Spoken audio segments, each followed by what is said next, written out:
One of Apollo 8's main objectives was the reconnaissance of NASA's planned landing sites, and over the next 20 hours, the crew collected 700 photographs of the lunar surface in never-before-seen detail.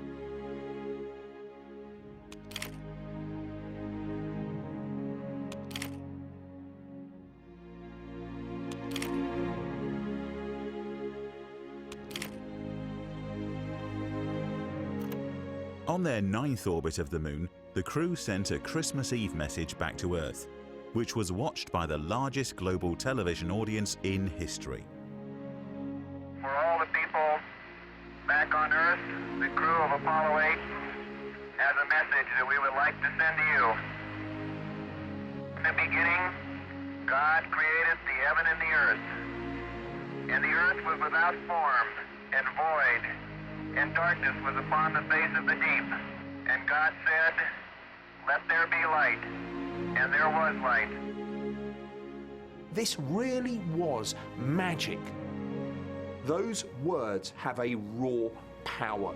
Genesis, as a passage from the Old Testament, is at the core of 3 of the world's great religions. And so this resonated not just with people in the United States, but with a global audience.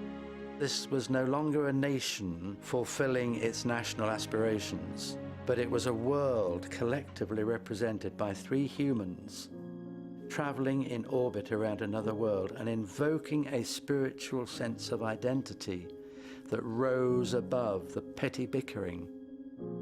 It made people realize there was something bigger, grander, and even more meaningful to the human spirit.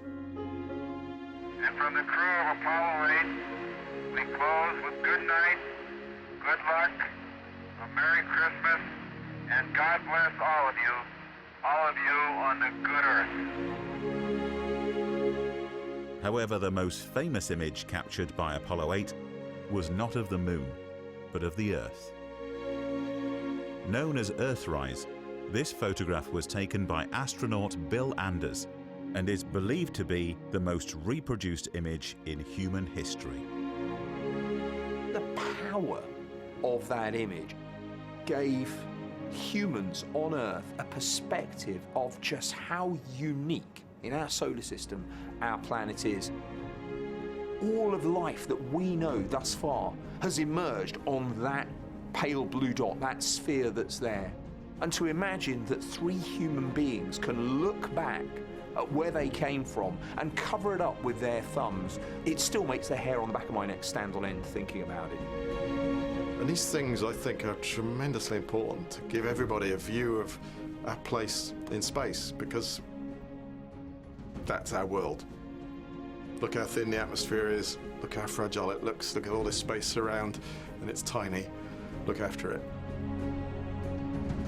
The pictures of Earth from space mobilized an environmental movement in the United States that we have an Earth that's very fragile. If we continue to rampage through its resources, consuming them at a prodigious and profligate rate, that we will soon have a dry and dusty bowl such as that we see in the world we went to visit, the Moon, and saw an Earth that was so different, so beautiful, so full of life,